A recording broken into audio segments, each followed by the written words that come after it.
Shailendra Devalankar sir आंतरराष्ट्रीय विषयाचे अभ्यासक आपल्यासोबत आहेत। देवळाणकर सर, अखेर पेलोसी या तैपई विमानतळावर दाखल झाल्याचं समजते। पुढची जी काही मिनिटं आहेत, काही तास असतील, जगासाठी अत्यंत महत्त्वाचे असणार आहेत। नाही, नक्कीच आहे, कारण गेल्या 2 आठवड्यांपासून या व्हिजिटवरनं होती, या भेटीवरनं 2 देश आणि चीनमधलं वातावरण अतिशय तापलेलं होतं। चीनकडनं अशा स्वरूपाच्या धमक्या अमेरिकेला यापूर्वी कधी दिल्या गेल्या नाहीत। म्हणजे इथपर्यंत धमकी होती की जर पेलोसींचं विमान हे तैपई विमानतळापर्यंत आलं तर ते उडवून देऊ, इथपर्यंत देखील चीनकडनं धमकी दिली गेलेली होती। आणि असं असताना सातत्याने हा दौरा रद्द केला जाईल अशा स्वरूपाची अटकळ देखील होती। आणि असं असतानाही हा दौरा आता पूर्णपणे पार पडतो आहे। त्या तैपई विमानतळाला उतरलेले आहेत आणि त्यामुळे आता पुढचे काही तास नेमकं चीनकडनं याच्यावरती कशा पद्धतीने रिॲक्ट केलं जातं हे बघणं हे अत्यंत महत्वाचं असणार आहे। मला असं वाटतं की जग हे ऑलरेडी एक संघर्षामध्ये होरपळत आहे रशिया आणि युक्रेनच्या। जर अशाच प्रकारचा एक नवीन संघर्ष हा भारताच्या पूर्वेकडे पुन्हा एकदा जर सुरू झाला तर त्याचे अत्यंत नकारात्मक परिणाम या संपूर्ण आशिया प्रशांत क्षेत्राला भोगावे लागतील, अशाच प्रकारचं चित्र हे सध्या दिसून येत आहे। यामध्ये अमेरिका हा अशा स्वरूपाचं चित्र आहे की चीन हा विस्तारवादी आहे, चीन हा आक्रमक आहे आणि चीनच्या दृष्टिकोनातनं तैवानचा मुद्दा हा अत्यंत महत्वाचा आहे, कळीचा आहे। चीनने आपले कोर इंटरेस्ट यापूर्वी घोषित केलेले आहेत। चीनने व्हाईट पेपर काढलेला आहे, ज्याला श्वेतपत्रिका म्हणतो, आणि त्यामध्ये चीनने हाँगकाँग, तिबेट आणि तैवान या तिघांचा समावेश केलेला आहे। आणि यांच्या संरक्षणासाठी चीन अण्वस्त्रांचा देखील वापर करू शकतो, अशा प्रकारची धमकी चीनने दिलेली आहे। आणि आता अमेरिका जाणीवपूर्वक तैवानच्या प्रश्नावरनं चीनला डिवचण्याचा प्रयत्न करतो आहे, कारण तो तैवानचा प्रश्न हा चीनसाठी अत्यंत संवेदनशील अशा प्रकारचा प्रश्न आहे। आणि त्यामुळे आता ह्या 2 देशांमधला संघर्ष हा येत्या काळामध्ये कशा प्रकारचं रूप घेतो हे आपल्याला बघावं लागणार आहे।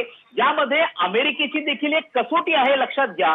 याचं कारण असं आहे की आता तैवानमध्ये नुकतंच एक सर्वेक्षण घेण्यात आलं होतं आणि त्या सर्वेक्षणामध्ये जर चीनने तैवानवरती आक्रमण केलं तर किती तैवानी लोकांना असं वाटतंय की अमेरिका आपल्या मदतीला धावून येईल। त्यावेळेला केवळ 25% लोकांनी सांगितलं होतं की अमेरिका आमच्या मदतीला धावून येईल। याचा अर्थ असा की अमेरिकेमधला विश्वास हा तैवानी लोकांचा कमी होत होता, कारण रशिया युक्रेन प्रकरणामध्ये ज्या पद्धतीने अमेरिकेने युक्रेनच्या पाठीशी प्रत्यक्षपणे उभं राहायला नकार दिला, त्यामुळे तैवानच्या बाबतीत तसंच घडेल अशा प्रकारची भीती होती। कुठेतरी बायडन यांना ही भीती दूर करायची आहे आणि त्यांना एक प्रकारचा विश्वास त्यांच्या सहकारी देशांना द्यायचा आहे की जर गरज पडली तर अमेरिका प्रत्यक्ष तुमच्या मदतीला येऊ शकतो। आणि त्यामुळे अमेरिकेला आणि बायडनला हा संदेश देखील द्यायचा आहे। म्हणून चीनच्या डोळ्यात डोळे घालून हा एक प्रकारचा संघर्ष हा अमेरिकेने जाणीवपूर्वक पिकअप केला आहे असं आपल्याला म्हणावं लागेल। या दृष्टिकोनातून हा संघर्ष चिघळावा ही अमेरिकेची इच्छा आहे। हा संघर्ष चिघळला म्हणजे चीनने तैवानवरती आक्रमण करणं, आणि जर चीनने तैवानवरती आक्रमण केलं तर मात्र एक नवीन युद्ध सुरू होईल, ज्यामध्ये एका बाजूला अमेरिका असेल, जपान असेल, ऑस्ट्रेलिया असेल, आता दुसरीकडे रशिया आणि चीन आणि त्याच्याबरोबर इराण पण येण्याची शक्यता नाकारता येत नाहीये। त्यामुळे एक प्रकारचं ध्रुवीकरण आशिया प्रशांत क्षेत्रामध्ये आपल्याला दिसून येईल आणि हा संघर्ष एक अत्यंत भयानक रूप घेऊ शकतो। पण अशा प्रकारचं परिस्थिती चिघळावी ही अमेरिकेची देखील इच्छा आहे, कारण जर तसं घडलं तरच चीनचा जो आर्थिक विकास चालू आहे त्याच्यावरती कुठेतरी नकारात्मक परिणाम होईल। कारण संपूर्ण कोरोनाच्या काळामध्ये देखील कोरोनाचा फारसा परिणाम हा चीनच्या अर्थव्यवस्थेवरती झालेला दिसून येत नाही। चीनचा औद्योगिक विकास असेल, कृषी विकास असेल, आर्थिक व्यापारी विकास असेल, हा पुढे चालू आहे। आणि 2049 पर्यंतचा पूर्ण आराखडा हा चीनने तयार केलेला आहे। 2049 पर्यंत चीनला अमेरिकेला रिप्लेस करायचं आहे आणि जगातली सगळ्यात मोठी महासत्ता बनायची आहे। आणि कुठेतरी अमेरिकन लोकांना, अमेरिकन नेतृत्वाला हे पसंत पडत नाहीये। त्यामुळे चीनला कोणत्या तरी संघर्षात ओढलं तर कदाचित त्याच्या आर्थिक प्रगतीवरती परिणाम होऊ शकतो। म्हणून एक तैवानचा बार्गेनिंग कार्ड, सौदेबाजीचं कार्ड म्हणून वापर केला जातो आहे। त्यामुळे तुम्हाला याच्यावरनं संघर्ष येत्या काळामध्ये पण चिघळलेला दिसून येईल। सर, पण या सगळ्या पार्श्वभूमीवर चीनसाठी तैवान का महत्वाचा आहे? हे यासाठी महत्वाचं आहे, लक्षात घ्या, कारण जो स्ट्रेट ऑफ तैवान आहे, स्ट्रेट ऑफ तैवान ज्याला तैवानची समुद्र धुनी असं म्हणतात, हा एक समुद्रामधला एक निमुळता भाग आहे आशिया प्रशांत क्षेत्रामधला आणि हा व्यापारी दृष्टिकोनातून अत्यंत महत्वाचा आहे। जपानला, दक्षिण कोरियाला आणि फिलिपाईन्सला जे सगळं तेल पुरवठा केला जातो, जो पश्चिम आशियामधनं जे तेलाची जहाजं येतात हे सगळी स्ट्रेट ऑफ तैवान मधनं जातात, म्हणजे तैवानच्या समुद्रधुनीमधनं जातात. आणि उद्या जर तैवानवरती चीनचा कब्जा झाला तर या स्ट्रेट ऑफ तैवानमध्ये किंवा समुद्रधुनीमध्ये चीनकडनं मोठी जकात लावली जाईल, तिथं अण्वस्त्रांचं परीक्षण केलं जाऊ शकतं. हा पूर्ण चीनच्या ताब्यामध्ये येईल आणि त्यामुळे अमेरिकेचे सहकारी देश आहेत, विशेष करून जपान आणि दक्षिण कोरिया यांना होणारा व्यापार, यांना होणारा तेल पुरवठा याच्यावरती नकारात्मक परिणाम होईल आणि ते अमेरिकेला होऊ द्यायचं नाहीये. म्हणून तैवानचं व्यापारी दृष्टिकोनातून, सामरिक दृष्टिकोनातून अतिशय महत्व आहे. अमेरिकेच्या सहकारी देशांचं सर्व्हायव्हल त्याच्यावरती डिपेंड आहे. त्यामुळे अमेरिका कधीही चीनला तैवानवरती कब्जा घेऊन मिळणार नाही आणि त्या दृष्टिकोनातनं हा संघर्ष चाललाय. खरं तर तैवानच्या बाबतीमध्ये अजून एक बाब लक्षात घ्यावी लागेल की अमेरिकन काँग्रेसनी, तैवान हा एकमेव असा देश आहे की ज्याच्या बाबतीमध्ये अमेरिकन काँग्रेसनी कायदा मंजूर केलेला आहे आणि या कायद्यानुसार तैवान कधी अडचणीत सापडला तर अमेरिका सर्व प्रकारची शस्त्रास्त्रांची मदत ही तैवानला करेल असा स्वतंत्र कायदा हा अमेरिकन काँग्रेसने मंजूर केलेला आहे. यावरनं तैवानचं महत्व अमेरिकेसाठी किती आहे हे याच्यातनं दिसून येतं. पण सर, या सगळ्या पार्श्वभूमीवर ना नॅन्सी पेलोसींचा दौरा हा चिथावणीखोर असल्याचं रशियानं म्हटलंय आणि चीनच्या समर्थनात रशिया सुद्धा पुढे येतोय. याकडे कसं पाहता? हे स्वाभाविक आहे. जर आपण अगदी लार्जर अमेरिकेचा गेम प्लॅन पाहिला तर तुम्हाला असं दिसून येतं की जर 21व्या शतकामध्ये अमेरिकेच्या एकूणच आर्थिक आणि व्यापारी हितसंबंधांना साधारणतः धोका कोणाकडनं आहे तर त्यामध्ये रशिया एक आहे, युरोपमधला, आणि एक चीन आहे अशा प्रशांत क्षेत्रामध्ये. त्यामुळे या दोन देश ज्यांना अमेरिकन परराष्ट्र धोरण करते किंवा संरक्षण धोरण करते, स्ट्रॅटेजिक रायव्हल्स असं म्हणतात, आणि या दोघांचा सामना करणं हे अमेरिकेपुढचं मोठं आव्हान आहे. आणि त्यामुळे रशिया युक्रेन संघर्ष हा खरं तर यापूर्वी पण सुटू शकला असता, पण तो सातत्याने चिघळत जातो आहे आणि ते चिघळत जाण्यामागे कदाचित अमेरिकेचे एक धोरण आहे की रशियाला आर्थिकदृष्ट्या कमकुवत बनवणं. त्यामुळे रशियाचा समाचार घेण्यासाठी हे युद्ध आहे, पण आता चीनच्या बाबतीमध्ये त्यांनी मोर्चा वळवलेला आहे आणि त्यासाठी तैवान हा कदाचित नवा युक्रेन ठरू शकतो का अशा दृष्टिकोनातनं देखील हा विचार चालू आहे. जर चीनने तैवानवरती आक्रमण केलं तर हे रशिया युक्रेन युद्धासारखंच होईल. एका मोठ्या देशाने एका छोट्या कंट्रीवरती, कारण तैवानला देश नाही म्हणता येणार, त्याला स्टेट नाही म्हणता येणार, ते जॉग्राफिकली तो एक टर्म आहे, त्याला कंट्री म्हणू आपण, त्याच्यावरती जर अटॅक केला तर हा एक नवा युक्रेन अशा प्रशांत क्षेत्रामधला होऊ शकतो. त्या दृष्टिकोनातनं आता एक नवीन परिस्थिती निर्माण होण्याची शक्यता नाकारता येत नाही, पण ती जर झाली तर त्याचे नकारात्मक परिणाम हे भारतावरती देखील होतील आणि याच्यावर डिपेंड करेल की चीनचा विस्तारवाद भविष्यामध्ये कशा प्रकारचं रूप घेतो आणि अमेरिका कशा पद्धतीने आपल्या सहकाऱ्यांचं रक्षण करते. आणि नॅन्सी पेलोसींच्या याच दौऱ्यावर सर आता एक महत्त्वाची अपडेट येते. चीनची प्रतिक्रिया आलेली आहे. गंभीर परिणामांसाठी अमेरिकेनं तयार राहावं असं चीननं म्हटलेलं आहे. पेलोसी या तैवानमध्ये दाखल झाल्यानंतर चीननं अमेरिकेला इशारा दिलेला आहे, एक प्रकारे अमेरिकेला धमकीच दिलेली आहे. देवळाणकर सर, चीनची ही प्रतिक्रिया आलेली आहे की गंभीर परिणामांसाठी अमेरिकेनं तयार राहावं. चीनचा स्वभाव पाहता, आक्रमकपणा पाहता, विस्तारवाद पाहता चीन कशा पद्धतीनं उत्तर देऊ शकतं अमेरिकेला, किंवा कुठली त्यांची स्ट्रॅटेजी असू शकते? मला असं वाटतं की अमेरिकेशी दोन हात करण्याची चीनची सध्या अजिबात मानसिक इच्छा नाहीये. याचं कारण वेगळं आहे. तुम्ही ह्या दोन देशांमधला व्यापार बघा किती आहे.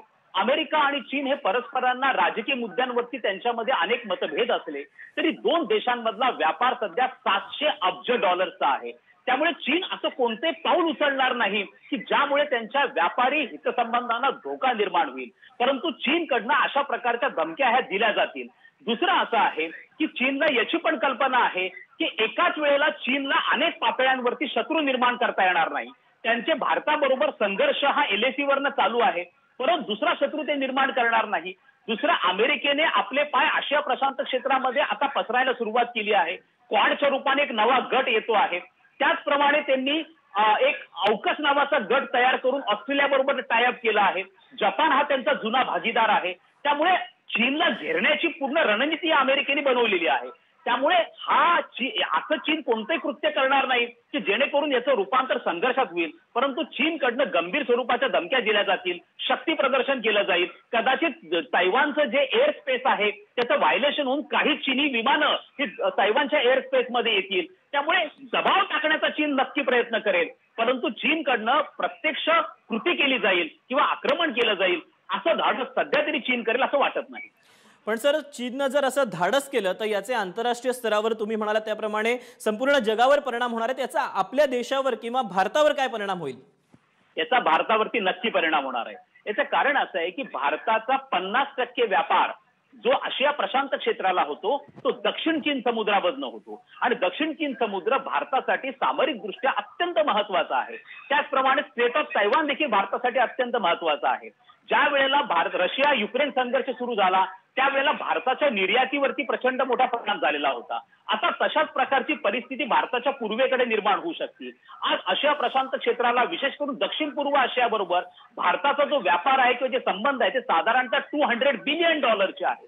त्यामुळे हा एकूण जो सगळा व्यापार आहे या व्यापारावरती नकारात्मक परिणाम याच्यामुळे होऊ शकतो. त्यामुळे भारताच्या जो आपण जीडीपी ग्रोथ रेट प्रोजेक्ट करतो आहोत साधारणतः 2022-23 मध्ये जो 7% आहे, जर हा व्यापारावरती परिणाम झाला, भारताच्या निर्यातीवरती परिणाम झाला तर हा जीडीपी ग्रोथ रेट मेंटेन ठेवणं येत्या काळामध्ये भारताला अवघड जाऊ शकतं. सर, भारतावर जर जीडीपी ग्रोथ रेट तुम्ही जे सांगताय त्या पद्धतीनं मेंटेन ठेवणं कठीण जाऊ शकतं, पण गेल्या काही दिवसामध्ये सातत्यानं वाढलेली महागाई यासोबतच चीनचा विस्तारवाद ज्याचा आपण सातत्यानं सीमेवर सुद्धा या सगळ्याचे परिणाम भोगतो आहोत. आपले सैन्य सातत्यानं तिकडे आहे आणि अशा पार्श्वभूमीवर ही आलेली बातमी, अशा वेळेला भारताची भूमिका काय असली पाहिजे? मला असं वाटतं की भारताने याविषयी भारताची जी भूमिका आहे ती अशी आहे की उघडपणे चीनच्या विरुद्ध भूमिका घ्यायची नाही. Not to offend China openly ही भारताची अधिकृत भूमिका आहे. भारत असं कोणतंही कृत्य करत नाही की ज्यामुळे चीन हा दुखावला जाईल. त्यामुळे देखील आपण क्वाडमध्ये जो गट तयार झाला त्याच्यामध्ये भारत जवळपास 1 दशक भारताने त्याच्याकडे पाठ फिरवली होती. कारण एवढंच होतं की क्वाडचा उद्देश म्हणजे क्वाड मध्ये सहभाग घेतल्यामुळे चीन तर नाराज होणार नाही ना, हा त्याच्यातला भाग आहे. दुसरं, भारताची वन चायना पॉलिसी जी 1960च्या दशकापासून चालत आलेली आहे त्यामुळे चायनाच्या जॉग्राफिकल इंटेग्रिटीला आपण भारत रिस्पेक्ट करतो. ही भारताची पॉलिसी आजही चालू आहे. कारण भारताला आपला आर्थिक विकास महत्वाचा आहे. त्यामुळे भारताला सध्या चीन बरोबर कोणत्या प्रकारचा संघर्ष हा नको असल्यामुळे या संघर्षामध्ये भारत हा अलिप्त भूमिका घेईल.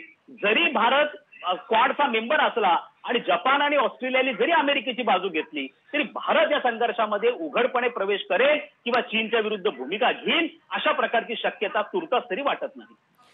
सर, पण तुम्ही जी मगाशी भीती वर्तवलेली होती की जर का चीननं असं काही आक्रमक पाऊल उचललं तर तैवान हे दुसरं युक्रेन होऊ शकतं, जर अशा पद्धतीनं म्हटलं तर जग हे तिसऱ्या युद्धाच्या उंबरठ्यावर उभं आहे असं म्हणायला वाव आहे का? मला असं वाटतं की अशा प्रकारचं युद्ध घडेल अशी शक्यता अत्यंत रिमोट आहे, अत्यंत कमी आहे. परंतु जर चीनने अशा प्रकारचं आक्रमण तैवानवरती केलं तर निश्चितपणे याला एक फार वेगळी कलाटणी किंवा फार वेगळं रूप येऊ शकतं. याचं कारण असं आहे की जसं मी सांगितलं की कोणत्याही परिस्थितीमध्ये तैवानचं स्वातंत्र्य, त्याचं सार्वभौमत्व जोपासणं हे इतर देशांसाठी फार महत्वाचं आहे. कारण स्ट्रेट ऑफ तैवान ज्याला चोक पॉइंट असं म्हटलं जातं, इंडो पॅसिफिक मधला चोक पॉइंट म्हणजे जे दाबल्यानंतर तुम्हाला श्वास घेणं अवघड होईल अशा प्रकारचा तो चोक पॉइंट आहे. हा जॉग्राफिकल चोक पॉइंट आहे. त्यामुळे तो कधीही अमेरिका अफोर्ड करू शकत नाही चीनच्या कब्जामध्ये जाणं. त्यामुळे हे आपली ताकद प्रचंड लावतील. याच्यामध्ये शहप्रतिशहाचं राजकारण होईल. पण मला असं वाटतं की नुकतंच बायडन आणि शी यांच्यामध्ये व्हर्च्युअल टॉक हे पार पडलेले आहेत. दोघांमधला व्यापार बघता इथं कुठेतरी एक अॅमिकेबल सोल्युशन याच्यातनं बाहेर येईल अशा प्रकारची शक्यता आपण वर्तवू शकतो. मात्र या व्हिजिटमुळे चीन प्रचंड दुखावला गेलेला आहे हे तेवढंच नक्की आहे आणि चीनकडनं मोठ्या प्रमाणावर शक्ती प्रदर्शन केलं जाण्याची शक्यता देखील नाकारता येत नाही. पण सर, आता नॅन्सी पेलोसी या तैपई विमानतळावर दाखल झालेल्या आहेत आणि यानंतर चीनची आलेली थेट धमकी, गर्भित इशारा, पण तरीही हा दौरा त्यांनी जो ठरवलेला होता त्याच क्रमाने पुढे सुरू राहू शकतो का? काय वाटतं आपल्याला?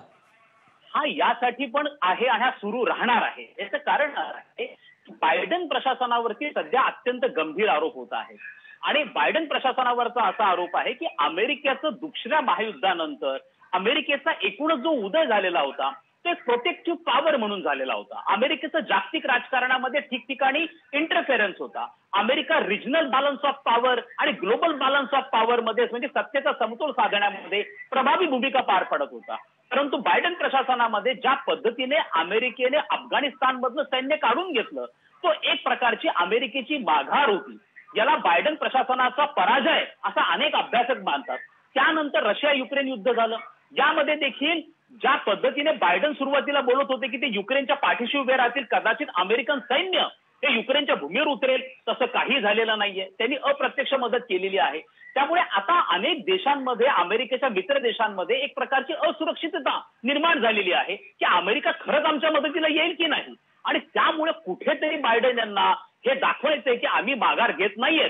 आज जो अल जवाहीरवरती हल्ला झाला, हा कुठेतरी बायडन हे अत्यंत स्ट्रॉंग आहेत हे कुठेतरी प्रोजेक्ट करण्याचा, एक मेसेज देण्याचा प्रयत्न अमेरिका करतो आहे. आणि याच दृष्टिकोनातून हा कडक मेसेज हा चीनला दिला गेलेला आहे पेलोसींच्या व्हिजिटवरनं. आणि ही व्हिजिट उद्या पण होणार, त्यांच्या संसदेत ते जाणार, तैवानच्या अध्यक्षांबरोबर ते देखील भेटणार आणि याच्यामध्ये चीनचा कांगावा हा चालूच राहील. परंतु येत्या काळामध्ये तैवान एक झाला, अशा अनेक चोक पॉइंट्स आहेत, अशा अनेक स्पॉट आहेत की ज्याच्यामुळे अमेरिका आणि चीन यांच्यातला संघर्ष येत्या काळामध्ये देखील वाढू शकतो.